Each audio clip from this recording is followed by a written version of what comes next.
Hello दोस्तों, आप सभी का एमटीसी ऑनलाइन कॉमर्स क्लासेज में हार्दिक स्वागत है।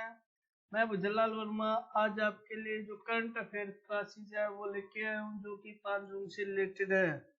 तो सबसे पहले जो हमारा फर्स्ट क्वेश्चन है वो है, हाल ही में केंद्रीय रोजगार गारंटी परिषद की 21वीं जो बैठक संपन्न हुई है, इस परिषद को किस अधिनियम के तहत स्थापित किया गया है? तो फर्स्ट हमारा ऑप्शन है महात्मा गांधी ग्रामीण रोजगार गारंटी अधिनियम 2005, सोसाइटी पंजीकरण 1860 अधिनियम, भारतीय व्यापार संघ अधिनियम 1926 है, या इनमें से कोई नहीं। तो इसका जो राइट ऑप्शन है वो ऑप्शन नंबर ए हो जाएगा। महात्मा गांधी ग्रामीण रोजगार गारंटी अधिनियम 2005 के तहत केंद्रीय रोजगार गारंटी परिषद की स्थापना की गई है। केंद्रीय ग्रामीण विकास, कृषि और किसान कल्याण और पंचायती राज मंत्री श्री नरेंद्र तोमर ने 21वीं केंद्रीय रोजगार गारंटी परिषद की अध्यक्षता की। इन्होंने इस जो मीटिंग है या इस परिषद है उसकी अध्यक्षता में जल संरक्षण, सिंचाई परिसंपत्तियों और व्यक्तिगत परिसंपत्तियों के निर्माण को प्राथमिकता दी, जो कि मनरेगा के तहत कृषि क्षेत्र को मदद करेगी। और मनरेगा के तहत इस वर्ष जो 2020-21 के लिए अब तक की सर्वाधिक 61,500 करोड़ रुपए की राशि का भी आवंटन किया। कोविड-19 के कारण उत्पन्न हुई कठिन अवधि के दौरान रोजगार प्रदान करने के लिए आत्मनिर्भर भारत बनाने के लिए 40,000 करोड़ रुपए का अतिरिक्त प्रावधान भी इस परिषद में किया गया।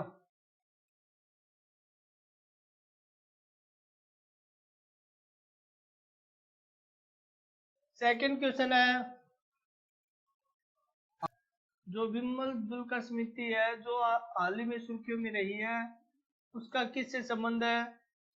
किसानों की आय दोगुनी करने के सुझाव देने से, फिल्म मीडिया इकाइयों की समीक्षा कर उसके संबंध में सुझाव देने से, एमएसएमई को सशक्त करने के सुझाव देने के लिए, जलवायु परिवर्तन के संदर्भ में भारत की नीतियों को निर्धारण करने के सुझाव देने के संबंध में। तो विमल जुल्का समिति है वो इनमें संबंधित है। जो राइट ऑप्शन है वो हो जाएगा option number B, film media इकाई की समीक्षा कर उसके संबंध में सुझाव देने से। सूचना और प्रसारण मंत्रालय के तहत संचालित फिल्म मीडिया की युक्तिकरण पर विमल जुल्का समिति ने मंत्रालय को अपनी रिपोर्ट सौंपी है। रिपोर्ट की मुख्य बातें हैं, इस समिति ने राष्ट्रीय फिल्म विकास निगम, children's film society of India, films division, Satyajit Ray film and television institute, national film archives of India आदि के विकास के लिए रोड मैप की सिफारिश की है। इस समिति ने मंत्रालय और इन संस्थाओं के बीच एक समझौता ज्ञापन हस्ताक्षर करने की सिफारिश की, ताकि प्रदर्शन को सुव्यवस्थित किया जा सके।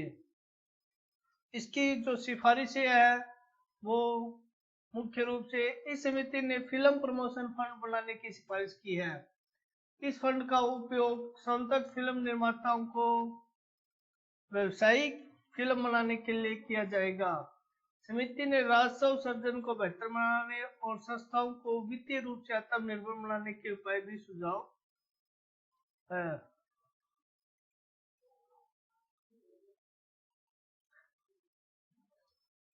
Please subscribe my channel for update. Question number third, हाल ही में केंद्रीय मंत्रिमंडल ने किसान हितैषी गैस अधिनियम को मंजूरी दी। जो केंद्रीय मंत्रिमंडल ने हाल में किस अधिनियम को मंजूरी दी है? तो हमारे पास ऑप्शन है आयुध अधिनियम 2019, माल विक्रय अधिनियम 1930, आवश्यक वस्तु अधिनियम, नागरिक सुरक्षा अधिनियम 1968 है। तो इसका जो राइट ऑप्शन हो जाएगा वो ऑप्शन नंबर सी हो जाएगा। प्रधानमंत्री मोदी की अध्यक्षता में केंद्रीय मंत्रिमंडल ने आवश्यक वस्तु अधिनियम में ऐतिहासिक संशोधन किया है। संशोधन के तहत किसानों के लिए जो रेगुलेशन इन्वायरमेंट है उसको उदार बनाया गया है। इसके अलावा मूल्य आश्वासन और कृषि सेवा अध्यादेश 2020 पर किसान समझौता भी इस अधिनियम के लिए हुआ है। इस अध्यादेश के माध्यम से संशोधित किया गया है। यह अध्यादेश किसानों को एग्रीगेटर, प्रोसेसर, निर्यातक और बड़े खुदरा विक्रेताओं के साथ जुड़ने की अनुमति देगा। आवश्यक वस्तु अधिनियम 1955 में संशोधन के तहत कृषि उत्पादों जैसे दाल, अनाज, प्याज, ऑयल सीड और आलू को डेरेगुलेट कर दिया गया है, अर्थात आवश्यक वस्तु अधिनियम से बाहर कर दिया गया है। इसकी पृष्ठभूमि की अगर बात करें आवश्यक वस्तु अधिनियम की, तो वित्त मंत्री निर्मला सीतारमन ने पहले आत्मनिर्भर भारत अभियान के तहत घोषणा की थी कि एक केंद्रीय कानून बनाया जाएगा जो किसानों को अपनी फसल बेचने के लिए बाध्य नहीं करेगा। मंत्री ने यह भी घोषणा की कि कानून किसानों को केवल कृषि उपज मंडी समिति की मंडियों में लाइसेंस प्राप्त व्यापारी को अपनी उपज बेचने के लिए बाध्य नहीं करेगा। इसके अलावा जो हमारा फोर्थ क्वेश्चन है वो है भारत को राफेल लड़ाकू विमान किस देश से प्राप्त होंगे। जो राफेल लड़ाकू विमान है वो भारत को किस देश से प्राप्त होंगे, फ्रांस से होंगे या अमेरिका से या जापान से या जर्मनी से। तो इसका जो राइट ऑप्शन है वो ऑप्शन नंबर ए फ्रांस से हो जाएगी। केंद्रीय रक्षा मंत्री जो रक्षा मंत्री है वो देश के केंद्रीय वो राजनाथ सिंह ने हाल ही में फ्रांस के सशस्त्र बल मंत्री फ्लोरेंस पर्ली के साथ एक चर्चा की। जो फ्रांस के सशस्त्र बल मंत्री है वो फ्लोरेंस पर्ली है, उनके साथ है उन्होंने एक चर्चा की। मंत्री ने बाद में घोषणा की फ्रांस ने कोविड-19 महामारी से उत्पन्न होने वाली चुनौतियों के बावजूद दसोल्ट एविएशन कंपनी द्वारा बनाई गई राफेल लड़ाकू विमान की समय पर डिलीवरी का आश्वासन दिया है। अर्थात जो फ्रांस सरकार है उन्होंने जो लड़ाकू विमान ऑर्डर किए हुए थे भारत के राफेल लड़ाकू विमान है उसको समय पर डिलीवरी करने का आश्वासन दिया है। जो लड़ाकू विमान दसोल्ट एविएशन कंपनी द्वारा बनाए गए हैं। दोनों नेताओं ने भारत और फ्रांस के बीच द्विपक्षीय रक्षा सहयोग को मजबूत करने पर सहमति व्यक्त की है और कोविड-19 और क्षेत्रीय सुरक्षा के बारे में आपसी चिंता के मामले में भी चर्चा की है।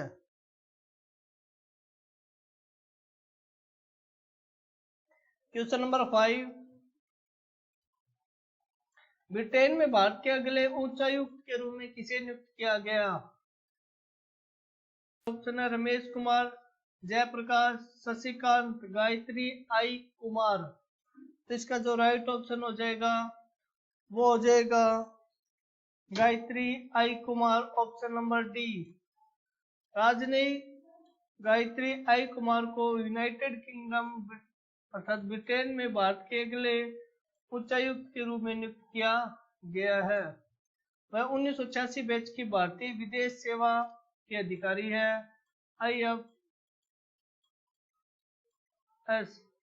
के अधिकारी है और वर्तमान में बेल्जियम, लग्जमबर्ग और यूरोपियन संघ में भारत की राजदूत के रूप में सेवा कर रही है। गायत्री आई कुमार रुचि घनश्याम की जगह लेगी जो कि 1986 बैच की अधिकारी है, उनकी जगह रुचि गायत्री आई कुमार स्थान लेगी। अपने 3 दशक के लंबे करियर में उन्होंने पेरिस, काठमांडू, लिस्बन और जेनेवा सहित कई भारतीय मिशनों में काम किया है। ये जो है इमेज हमें दिखाई गई है गायत्री आई कुमार की दिखाई गई है जिसे ब्रिटेन में भारत के अगले उच्चायुक्त के रूप में नियुक्त किया गया है। नेक्स्ट क्वेश्चन है क्वेश्चन नंबर 6 है, किस राज्य ने कॉन्टैक्ट ट्रेसिंग की सुविधा के लिए सैलून और ब्यूटी पार्लरों जैसी सेवाओं के लिए आधार कार्ड को अनिवार्य कर दिया है। तो तमिलनाडु इसका राइट ऑप्शन है। तमिलनाडु के मुख्यमंत्री ने सैलून, ब्यूटी पार्लर और स्पा के लिए मानक संचालन प्रक्रिया जारी की है। नियमों के अनुसार उल्लेखित सेवा प्रदाता को कोविड-19 के खिलाफ प्रतिबंधात्मक उपाय के रूप में ग्राहकों के नाम, फोन नंबर, पता और आधार संख्या का रिकॉर्ड रखना होगा। यह कॉन्टैक्ट ट्रेसिंग की सुविधा भी प्रदान करेगा। नेक्स्ट क्वेश्चन नंबर,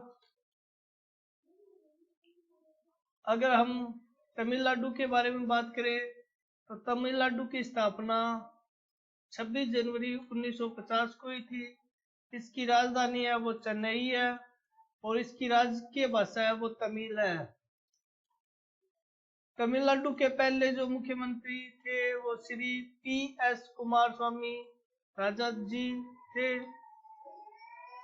और तमिलनाडु के वर्तमान मुख्यमंत्री श्री EK पलानीस्वामी है।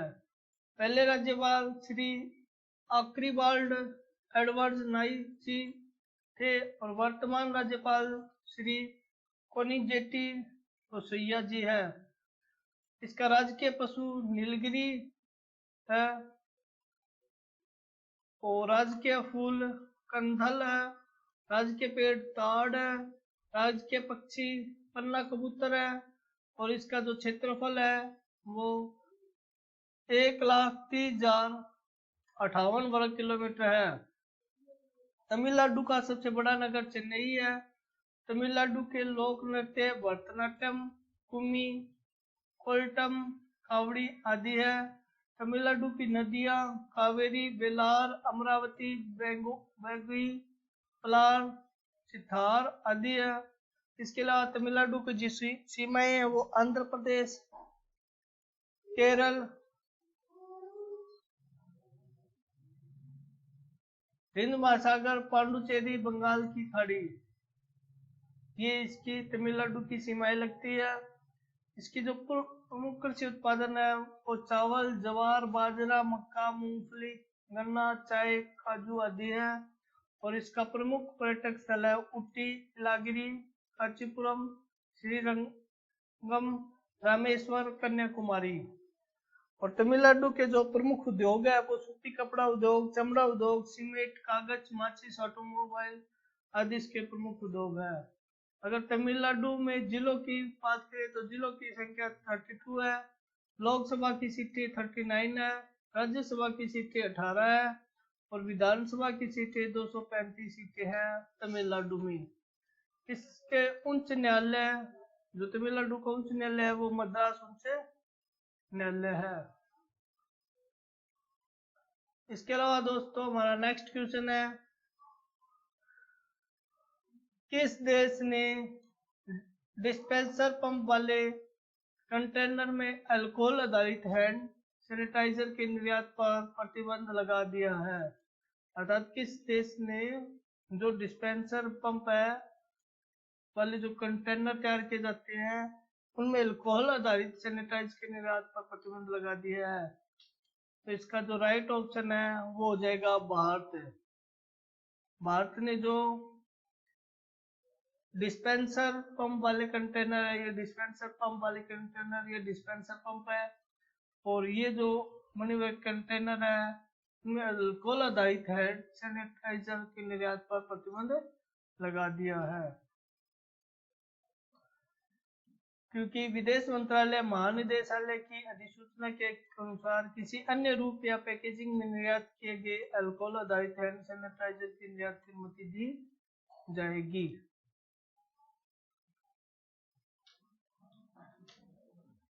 क्वेश्चन नंबर 8, हाल ही में उद्योग और आंतरिक व्यापार संवर्धन विभाग ने कितने क्षेत्रों की पहचान की है जहां आयात में कटौती की जानी है?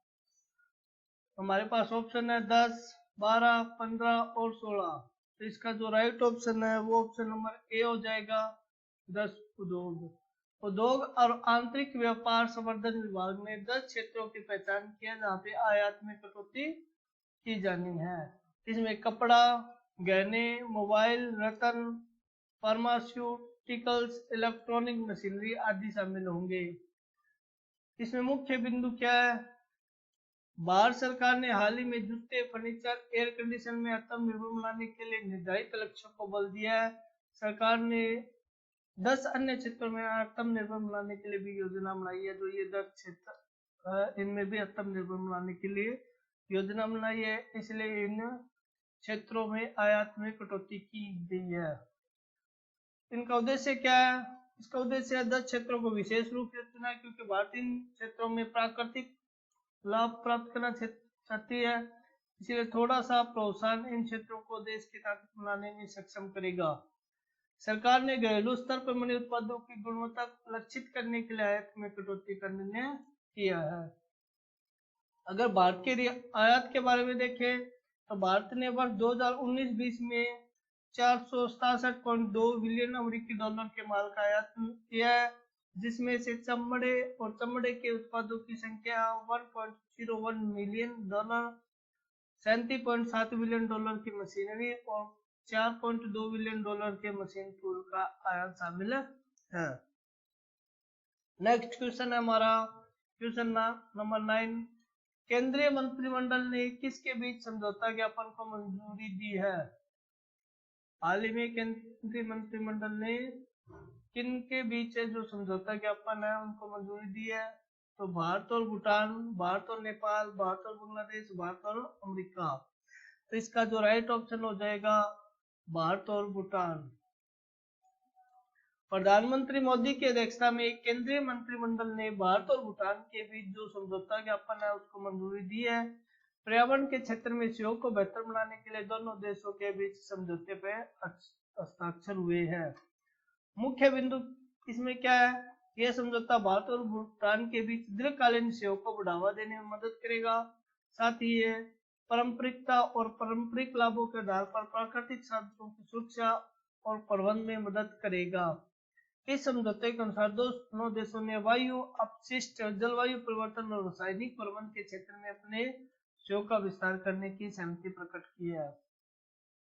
अगर इस समझौते के बारे में देखें तो 2013 में पर्यावरण, वन और जलवायु परिवर्तन मंत्रालय के तहत संचालित केंद्रीय प्रदूषण नियंत्रण बोर्ड और भूटान के राष्ट्रीय पर्यावरण आयोग के बीच समझौते पर हस्ताक्षर किए गए थे।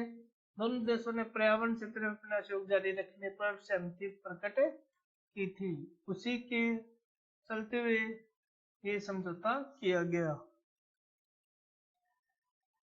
Question number 10।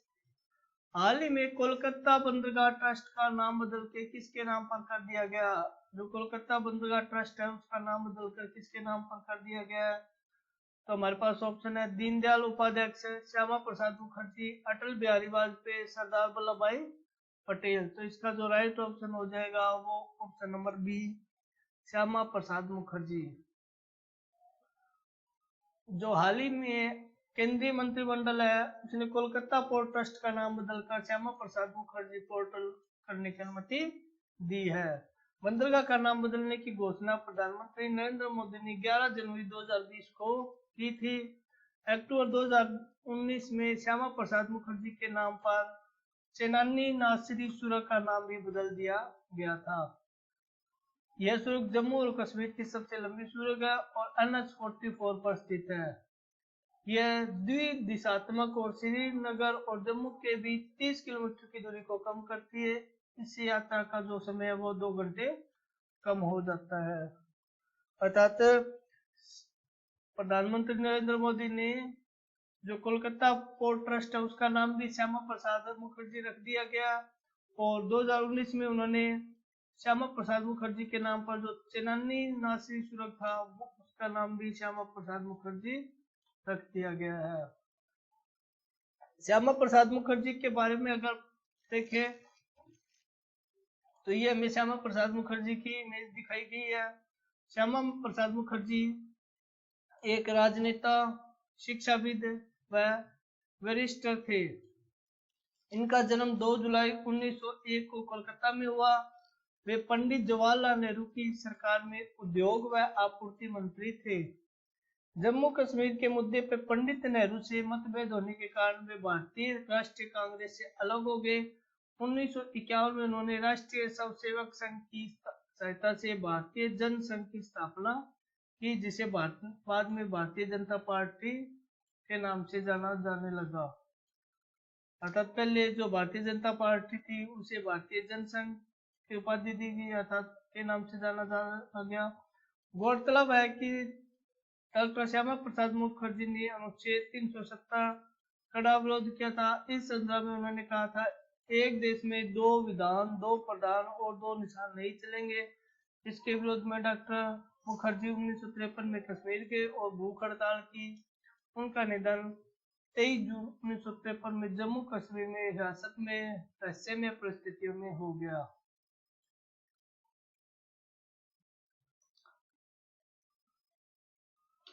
इसके अलावा कुछ जो इम्पोर्टेंट न्यूज है वो, विदेश मंत्रालय ने पूर्व प्रवक्ता रवीश कुमार को फिनलैंड में भारत के अगले राजदूत के रूप में नियुक्त किया। जो रवीश कुमार है उनको फिनलैंड में भारत के अगले राजदूत के रूप में नियुक्त किया गया है। नेक्स्ट, सरकारी इमारतों पर पार्टी के रंगों में रंगने की अनुमति देने के लिए सर्वोच्च न्यायालय ने आंध्र प्रदेश सरकार की याचना की खारिज। भारत में निवेश आकर्षण करने के लिए मंत्रालय विभागों में सचिवों का समूह है, पीजीओएस और परियोजना विकास प्रकोष्ठी पीडीसी स्थापित किए जाएंगे। अर्थात भारत में निवेश को आकर्षित करने के लिए पीजीओएस और पीडीसी जो मंत्रालय या विभाग है उनको स्थापित किए जाएंगे। आवश्यक वस्तु अधिनियम के दायरे में अनाज, दालें, तिलहन, खाद्य तेल, प्याज और आलू हटा दिए गए हैं। इसके अलावा कैबिनेट ने कृषि उपज में बाधा मुक्त व्यापार को सुनिश्चित करने के लिए कृषि उपज व्यापार और वाणिज्य अध्यादेश 2020 को मंजूरी दी है। इसके अलावा मंत्रिमंडल ने किसानों को प्रोसेसर, थोक विक्रेताओं, बड़े खुदरा विक्रेताओं और निर्यातकों के साथ सशक्त बनाने के लिए मूल्य आश्वासन और कृषि सेवा अध्यादेश 2020 को मंजूरी भी दी है। आयुध निर्माणी बोर्ड को सेना के लिए 156 इन्फेंट्री कॉम्बैट व्हीकल्स आईसीवी बनाने के लिए रक्षा मंत्रालय से 1093 करोड़ रुपए का ऑर्डर प्राप्त हुआ है।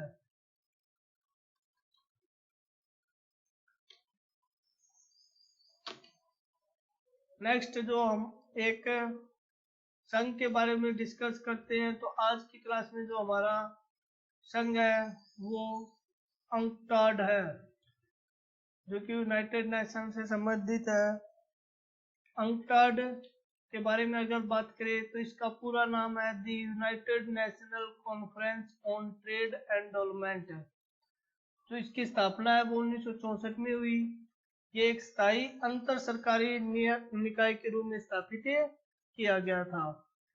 अंक्टाड संयुक्त राष्ट्र सचिवालय का हिस्सा है जो व्यापार, निवेश और विकास के मुद्दों से संबंधित है। अगर इसके मुख्यालय की बात करें तो इसका मुख्यालय जिनेवा स्विट्जरलैंड में है। इसके प्रमुख है मुखिसा कितुसी।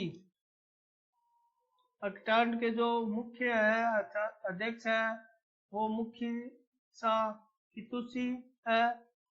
इसके अलावा इसके संस्थापक है अंक्टाड का यूनाइटेड नेशन जनरल असेंबली इसके संस्थापक अंक्टाड की।